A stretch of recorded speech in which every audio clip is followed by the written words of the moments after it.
I just got back last night from playing a gig with Natalie Imbruglia supporting Tom Jones in the Gloucester Kingsholm Stadium.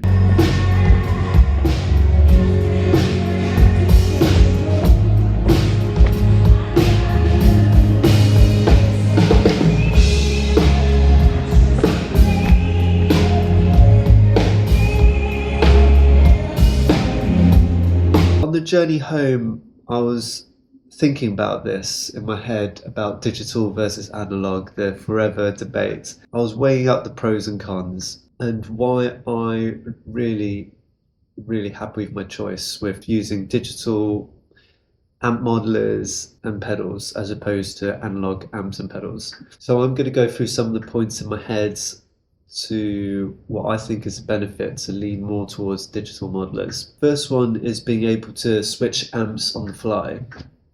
I do, for the pop stuff that I do, I bounce between lots and lots of different genres. Say for Natalie Imbriglia's gig that I'm doing at the moment, her more older tunes from the 90s were more rocky, jangly guitar stuff, while the upcoming album is all electronic stuff. She's got 30 years worth of catalogue from multiple albums where the studio guys will be using lots of different pedals and amps. My job as her live guitarist is to translate the guitar sounds from the records onto the stage while being as true as I can to the original sounds of the guitars, if that makes sense. I would struggle with just one amp on stage and be able to replicate the sounds super close to the records. And right now I'm using the Helix Stadium, which I'm really enjoying. Some of you might have seen my previous videos. With the amp modeler, I've got all the amps on my fingertips.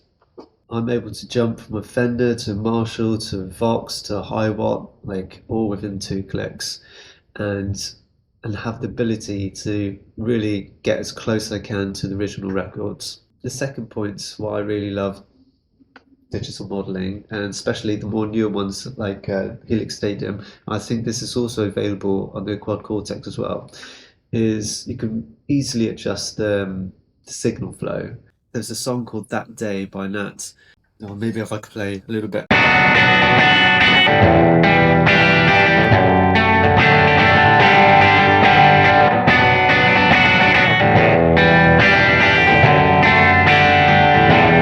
This is my Helix Stadium preset patch for That Day. So originally I didn't have the second chain, it was just the top signal going into this one, the signal path I mean. And when the MD required me to kind of create acoustic layer on top, all I did is just create a split going there, and that then connects to here, which kind of connects back into there. And so the top is just electric going into the amp, and this one I have an acoustic sim pedal. What is it? Yeah, it's just that one there. I adjusted the sound to your taste. Got a bit of a compressor, LA2A style compressor, just balance out any peaks.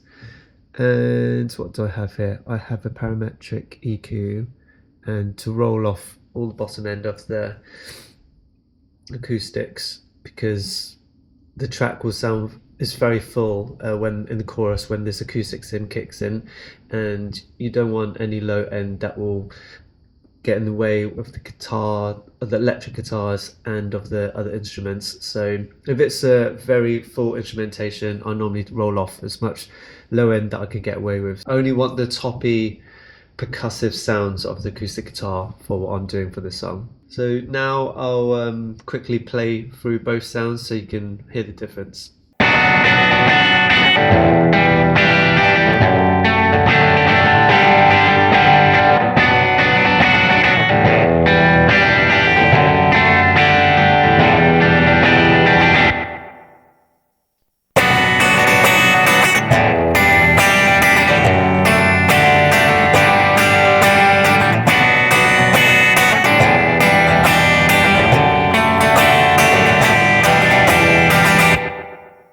set it up in like 2 minutes and gave it go, dialed in the sound and adjust the volume according to taste. I was working with the front of house on that, and he was amazed that I was able to do that. And it ultimately earned me brownie points that I was able to save him the hassle of going in and loading in acoustic track for it to play out, and plus the less that we can have on track, the better, and the more live it is. So I'm able to play electric and acoustic, both playing the same part and at the same time, and dialed it in with a modeler. The third perk of using a digital modeler is being able to use a USB key, or in the Helix Stadium's case, the micro SD, and have your whole show backup or show profile loaded onto that. Right now I have two Helix Stadiums, one at home in my studio and one on tour, which I keep on the road. I dial all my sounds in the studio, and then I just load it up onto the micro SD card on stage during sound check or line check.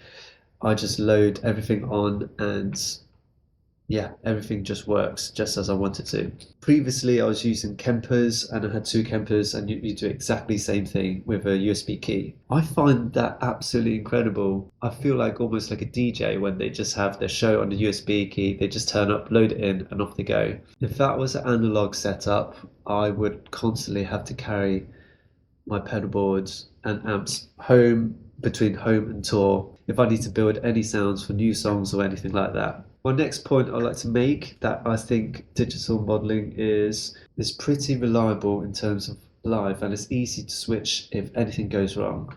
Normally on stage I like to have two of them, whether it's Kemper, Quad Cortex or Helix Stadium. I have two of them side by side. One will be my A rig, the other one will be my backup rig. They'll both be identical clones of each other. If anything were to happen to my A rig, I literally unplug the jack cable, plug it into my B, and off I go again. It would take me 2 seconds to do, and the audience would not even notice. If that was an analog setup and my sound cut out, which has happened many times before, back in the day before digital modelers were available, I'll have a tech and myself scrambling around on stage when either the whole crowd is watching, waiting for me, or it's during the live show and there's no guitar, and we are plugging and unplugging patch cables, trying to find out where the fault is, and then scrambling, running backstage to find another patch cable.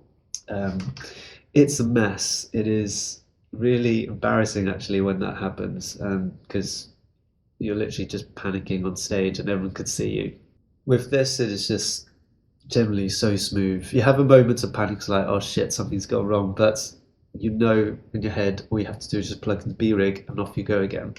The final point that I could think of from the top of my head is, I think, the cost. Now I know a lot of people complain about how expensive the Quad Cortex or the Helix Stadium is, but if you look at the big picture, I really think you really get huge value for your money. You get, I don't know how many amps are on the Helix Stadium, must be over 20 or 30 different amps.